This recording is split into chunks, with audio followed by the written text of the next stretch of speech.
Hello everyone, আরও একটি সুন্দর বাটিক শাড়ি নিয়ে হাজির হয়েছি। এটা কিন্তু রেড না, হালকা রেডিস্ট একটা কালার আছে না, রেড এবং মেরুন মিক্সড করা থাকে ওই ধরনের কালার, তবে খুবই উজ্জ্বল কালার। ক্যামেরা কোনো এডিটিং করা হয়নি ভিডিওটা, একদম অবিকল এরকম। আর এই শাড়িটা এত পরিমাণ ডিফারেন্টভাবে তৈরি করেছে এই বাটিকটা।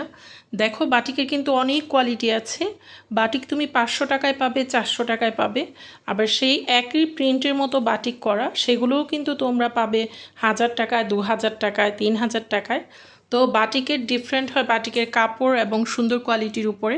এই বাটিকটা একদম ডিফারেন্টভাবে করা, আঁচলটা অন্যরকম আর জমিনটা অন্যরকম, আবার কুচিটা অন্যরকম। জমিনটার মধ্যেই রেড কালারটা পড়বে, আঁচলটা আকাশি কালার এরকম এই কালারটা পড়বে, আর জমিনটা রেড কালার, আর কুচিটার মধ্যে পুরো এই ফুলের সাদা যে ফুলগুলো করা হয়েছে কি সুন্দর আকাশি কালার এরকম পড়বে। এই শাড়িটা এত পরিমাণ ডিফারেন্ট এবং এত পরিমাণ সুন্দরভাবে বাটিকটা করা হয়েছে যে কেউ দেখলে পছন্দ হয়ে যাবে। এখনই ভিজিট করো জান্নাত ফ্যাশন ওয়াল।